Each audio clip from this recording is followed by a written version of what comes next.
Well, I don't know what any of that was. Music is a mystery to me. And,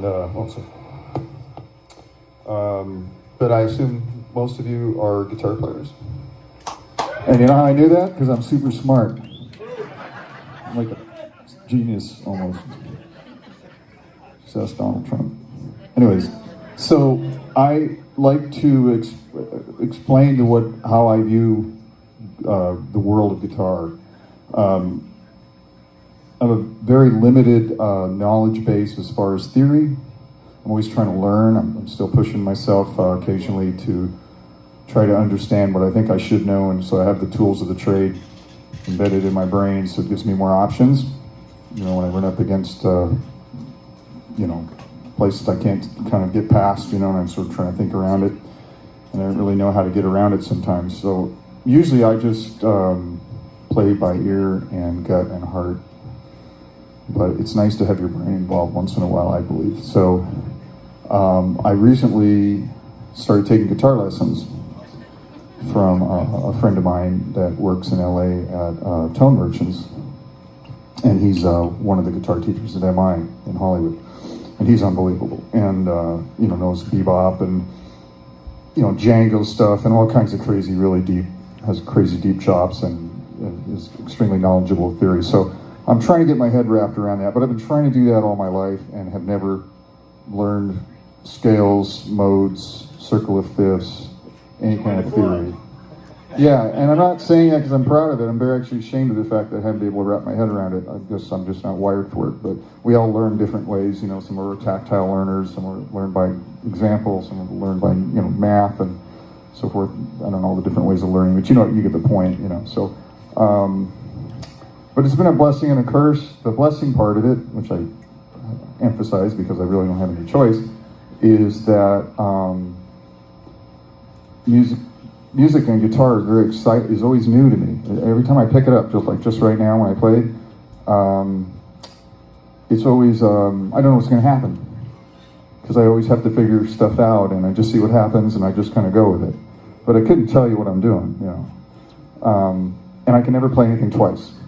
And I don't know any cover songs, and I can't play anything I've written or recorded over again because I can't learn it for some reason. I don't know why.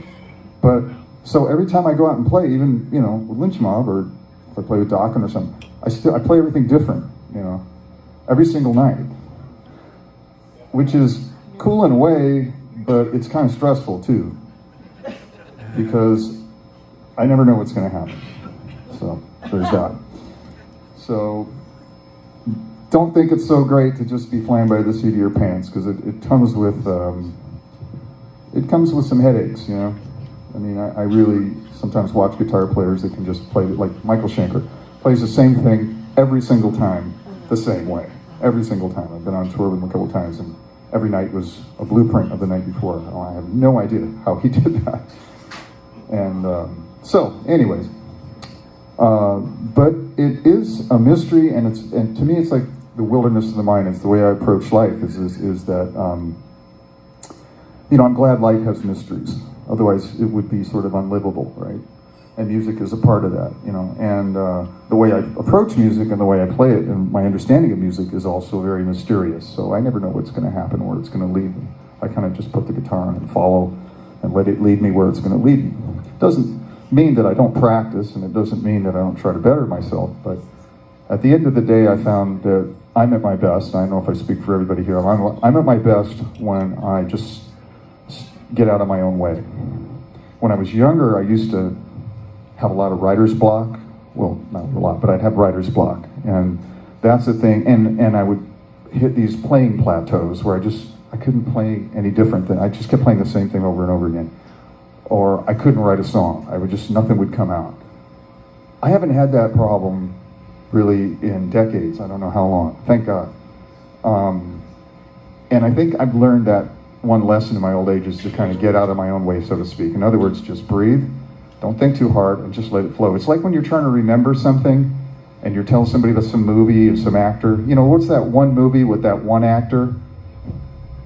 What movie with one actor? And then, of course, as soon as he's gone, you remember it because you're not thinking about it, right? You just relax your brain, right? And you think about something else and it pops into your head.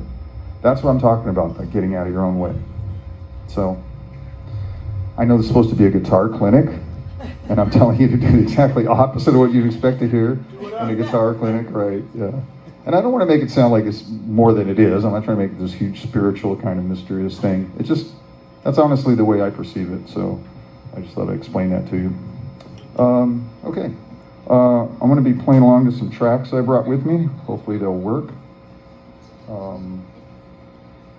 I might need to be making some level changes on the fly here. So I'm just kind of winging this. All right. This backing track, I believe, is off of one of the KXM records. Yeah.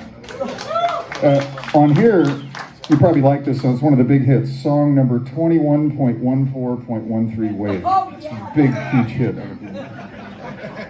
Not to be confused with 31.14.13 Wave. Here's the B-side. All right, here we go. I don't even know what key it's in, so I gotta give me a second to figure it out.